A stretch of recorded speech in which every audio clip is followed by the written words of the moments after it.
Hello, we are Team 11, and our study is on the relationship between social media and self esteem. In this study, a Pearson correlations test and a t test was done to determine the relationship between the amount of social media usage and student self esteem. The population consisted of 58 psychology students enrolled at Sacramento State University. They were given a 27-question survey from the state self esteem scale conducted in a study by Heatherton and Povey in 1991 and a self-developed test to determine their appearance, performance, and social insecurities. The results of this study indicated that there was a slight negative correlation in social media usage and self-esteem. However, there were many confounds in this study, such as a limited population group, mainly being Sacramento State students. Further research needs to be conducted for conclusive results. Since social media is a huge part of everyday life for a lot of people, we decided to focus on that for our study. Based on previous studies, we hypothesized that there is a negative correlational relationship between social media usage and self-esteem. The first study I'll be talking about is Brown and Teigman.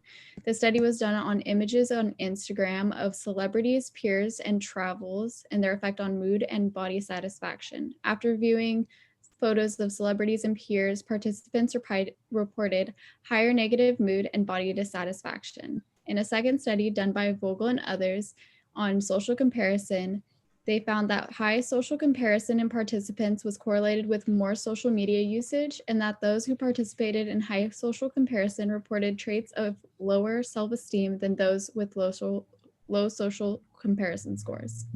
In another study done by Vogel and others on social comparison and self-esteem as a result of chronic and temporary exposure to social media, they found that lower self-esteem and frequent Facebook use showed a strong correlation, and that after viewing a profile with upward comparison, participants showed lower self-esteem and evaluation of themselves.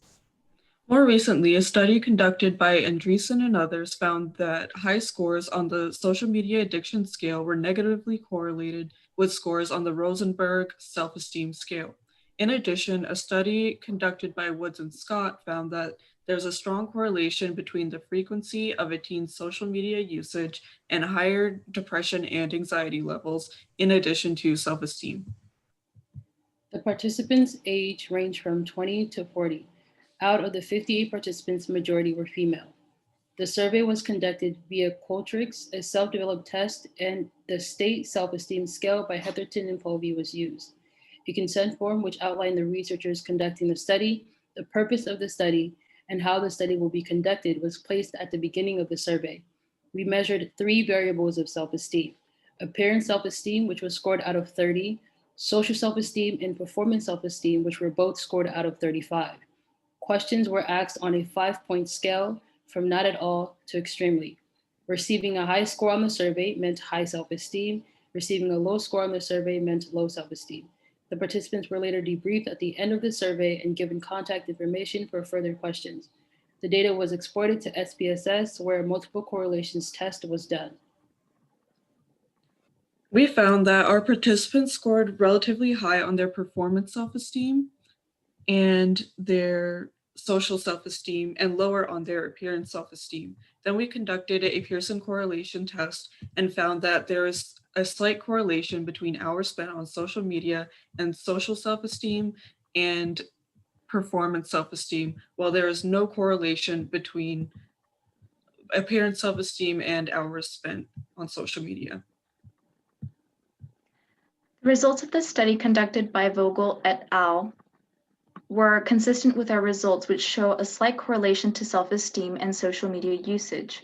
In contrast, our results did not reflect the results of the study conducted by Brown and Teigman, and instead we found no significant correlation with social media usage and appearance.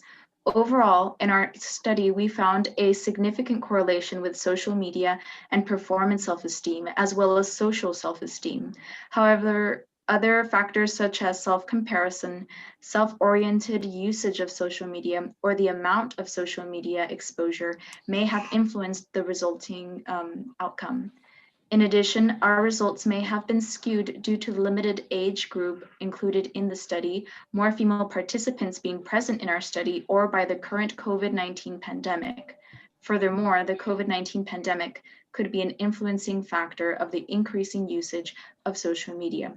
In the future, our study could be further analyzed and expanded by including an expansive age range of participants, by having research participation be separate from the college class setting, or by administering the survey in person instead of online remotely.